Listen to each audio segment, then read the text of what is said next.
Hello student, welcome to I science. आज का जो मेरा वीडियो है वो 2024 का जेईई मेंस का क्वेश्चन है। चैप्टर है रोटेशनल मोशन, टॉपिक है टॉर्क, मोमेंट ऑफ फोर्स। चलिए देखते हैं क्वेश्चन।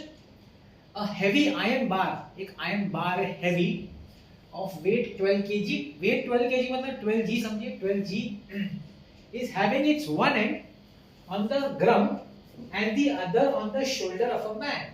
तो आदमी के शोल्डर पे एक एंड रखा है और दूसरा एंड जमीन पे ग्राउंड पे रखा है। The rod makes an angle of 60 degree with the horizontal.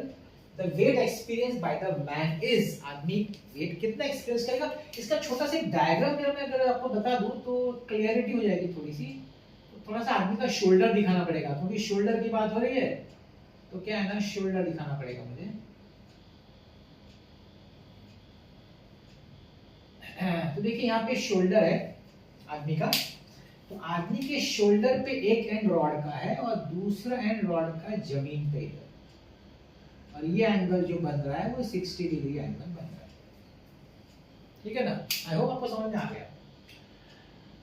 अच्छा, अब देखिए इसमें दो तीन, इसमें एक तो ये वेट 12 केजी। अभी जो बार है यूनिफॉर्म होगा, बार ये तो अज्यूम करना पड़ेगा, आयरन का बार यूनिफॉर्म होगा, तो उसका वेट किधर होगा, उसके सेंटर ऑफ मास के। सेंटर ऑफ मास मतलब सेंटर पे होगा, तो उसका वेट ना यहाँ पे एक्ट करेगा उसके सेंटर पे डाउनवर्ड्स। 12 जी, जी मतलब gravity, acceleration due to gravity. Bar का लेंथ नहीं दिया तो हम लोग ले लेते लेंथ। सपोज बार का लेंथ है एल, ठीक, ये बार का लेंथ है। अब क्वेश्चन ये है कि सर इसमें कौन कौन सा और फोर्सेस एक्ट करेगा। अब ऐसा तो कुछ बोला नहीं है कि फ्रिक्शन या स्मूथ सरफेस है तो फ्रिक्शन फोर्स लेना पड़ेगा, हमें फ्रिक्शन फोर्स लेना पड़ेगा। तो ये जो स्लाइड होगा उसके अगेंस्ट यहाँ पे फ्रिक्शनल फोर्स होगा F। अच्छा, ये इस एंड को जो टच कर रहा है ग्राउंड पे, यहाँ पे एक नॉर्मल रिएक्शन फोर्स होगा और एक नॉर्मल रिएक्शन फोर्स शोल्डर की तरफ होगा, वही उसका वेट होगा परपेंडिकुलर। आई होप आप समझ में आ रहा है। इसमें टोटल 4 फोर्सेस एक्ट हो रहे हैं, 4 फोर्सेस। एक नॉर्मल रिएक्शन, यहाँ भी normal reaction, I won't say they are same. इसको मैं नॉर्मल रिएक्शन, इसको मैं रिएक्शन फोर्स R लिख देता हूँ, ठीक है ना। तो यहाँ पे जहाँ पे आपका रॉड ग्राउंड को टच कर रहा है उधर एक नॉर्मल रिएक्शन अपवर्ड होगा, weight of the rod downward होगा, फ्रिक्शनल फोर्स राइट साइड होगा क्योंकि वो स्लाइडिंग के अगेंस्ट रहेगा। और ये जो एंड ऑफ द रॉड इस आदमी के शोल्डर पे रखा है उसके अगेंस्ट रिएक्शन फोर्स होगा। जो वेट आदमी एक्सपीरियंस कर रहा है उसके अगेंस्ट रिएक्शन फोर्स होगा। टोटल 4 फोर्सेस हैं। इसको सॉल्व करने का बड़ा अच्छा तरीका है मोमेंट ऑफ फोर्स, जिसको हम टॉर्क बोलते हैं। आपको क्या करना पड़ेगा, एक पॉइंट लेना पड़ेगा जिसके अबाउट मोमेंट कंसीडर करेंगे। सबसे अच्छा पॉइंट ये है, चलिए इसको नाम दे देता हूँ। इस पॉइंट को मैं नाम देता हूँ ए पॉइंट, ये सेंट ओ पॉइंट और ये बी पॉइंट। हम लोग को लेना चाहिए moment about A, moment about A. और आप जानते हैं ना क्या है, अगर ये इक्विलिब्रियम में है, मतलब ऐसा नहीं बोला कि कुछ मूव कर रहा है, रोटेट रहा है, ऐसा कुछ नहीं है। So it is an equilibrium condition. Equilibrium condition, अगर इक्विलिब्रियम कंडीशन में है तो the clockwise moment and the anti clockwise moment should balance each other.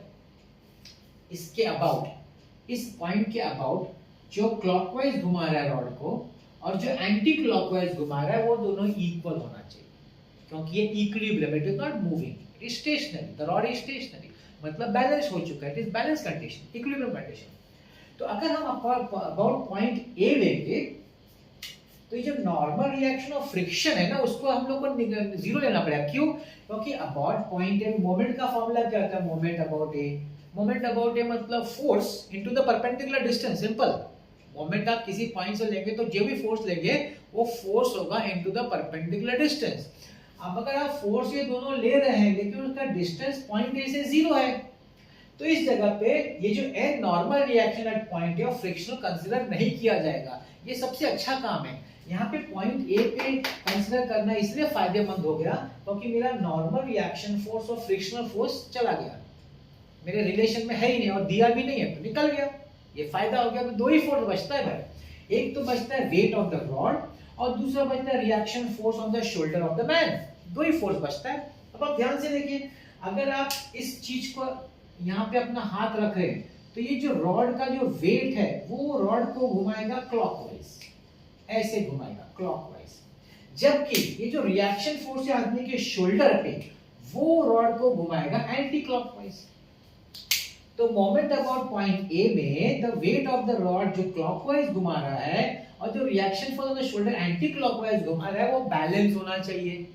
ठीक, आगे देखिए, तो इससे क्या हो जाएगा, तो clockwise moment is equal to anticlockwise moment.